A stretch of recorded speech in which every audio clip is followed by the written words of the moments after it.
Este é um encontro de autárquicas e eu quero apenas, sobre esse assunto, deixar-vos 2 ou 3 notas muito simples.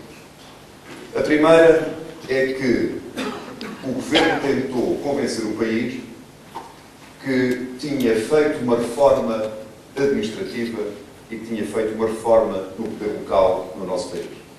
Nada de mais errado. A única coisa que o Governo fez foi aprovar uma proposta de lei que entregou na Assembleia da República e essa proposta de lei só tinha um objetivo: extinguir freguesias. Outras leis importantes que o edifício legislativo do poder local necessita, absolutamente nada. A única coisa que entregou na Assembleia da República foi precisamente uma lei que visa extinguir freguesias. E nós tivemos a oportunidade de dizer ao Governo que essa era uma má lei e que a reforma do poder local precisava de maior ambição e necessita de ser feita com cabeça, tronco e membros. Mais ambição, porque o poder local democrático no nosso país é uma das conquistas mais importantes da nossa democracia. Por 2 razões essenciais. Primeiro, porque suscita e solicita a participação das pessoas a um nível mais próximo dos seus problemas. E, em segundo lugar, e tão mais importante que o primeiro, passa níveis de investimento público para as mãos dos eleitos, diretamente para essas populações, porque são pessoas que, vivendo na sua terra, seja a sua freguesia ou o seu concelho, conseguem aplicar melhor esses recursos e mais rapidamente. Houve muitas, e há muitas diferenças entre o Portugal antes de 74 e o Portugal depois de 74. Mas uma das grandes diferenças está no poder local. Está entre presidentes de Câmara nomeados pelo Governo Central e presidentes de Câmara eleitos pelas populações. Está entre presidentes de freguesia ou regedores nomeados pela ditadura ou presidentes de juntas de freguesia escolhidos e eleitos pelas respectivas populações. Isto significa uma conquista muito grande. Não só no plano político, mas no plano do desenvolvimento do nosso território, das nossas terras, dos nossos concelhos e das nossas regiões. Eu tinha 12 anos. Era um miúdo na altura, quando ocorreu o 25 de Abril.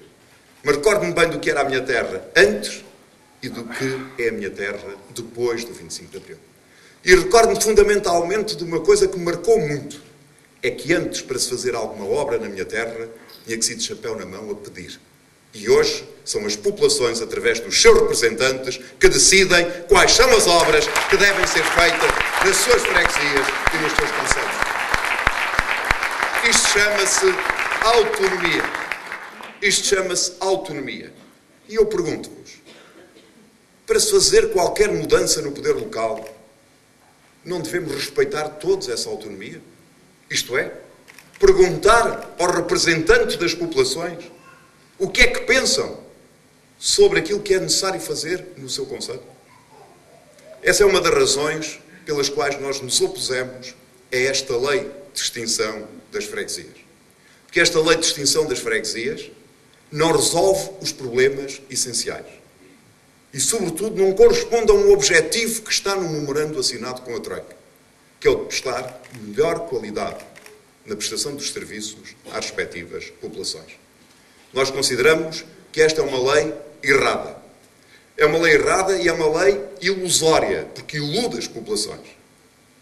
E, em vez de aumentar a qualidade da prestação dos serviços públicos, vai diminuí-los. E isso é muito evidente nas zonas rurais, onde, como eu disse várias vezes e não me canso de o repetir, vivem em muitas freguesias populações com idade já avançada, que perderam a extensão de saúde, o posto da GNR, a escola primária ou o posto do CTT, e a única ligação, a única relação que têm com o Estado é através da sua junta de freguesia. E nós não temos o direito de cortar essa relação, de cortar esse apoio a essas pessoas, a esses portugueses que trabalharam uma vida inteira e que deram o melhor de si para o desenvolvimento e para o progresso do nosso país. Mas há outro ataque que está a ser feito ao poder local democrático no nosso país e às populações, que o João Azevedo aqui já referiu, e que tem a ver com a lei dos compromissos. No essencial, a lei dos compromissos, o que é que diz? Diz que as autarquias locais e também se aplica às universidades e às unidades de saúde, hospitais, por exemplo, não podem aumentar a sua dívida. Isso é positivo, em particular no momento em que nós estamos. Muito positivo. Mas o que é que acontece? A solução que o Governo encontrou para impedir que isso acontecesse acarreta um problema ainda maior, que é impossibilitar as autarquias, as universidades ou os hospitais de poderem gerir as suas responsabilidades e responder às solicitações das pessoas. Dito uma palavra, paralisa as autarquias locais, paralisa os hospitais, paralisa as universidades. E o Partido Socialista também aqui exerceu a sua oposição responsável e construtiva.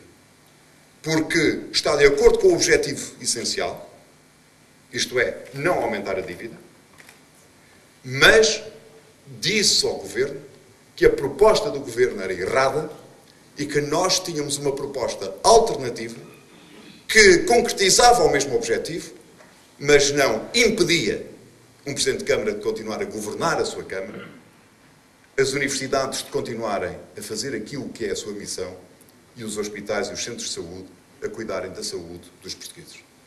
O Governo ignorou o reparo do Partido Socialista. O Governo ignorou a proposta do Partido Socialista. E agora anda há meses a tentar remediar a situação, mas infelizmente isso está a trazer custos muito elevados para as populações.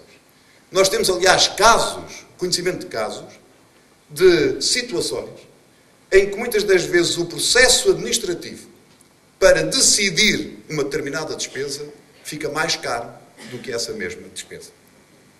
Para além daquilo que dificulta a vida às respectivas populações. E com estes dois exemplos, eu quero vos dizer que só um governo que não tem um conhecimento real do nosso país é que pode adotar leis e medidas desta natureza.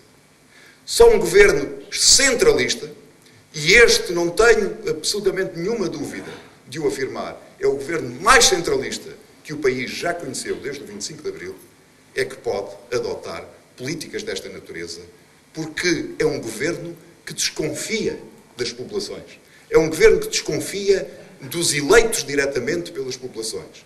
É um governo que desconfia da autonomia das câmaras municipais, da autonomia das juntas de freguesia e da autonomia das nossas universidades.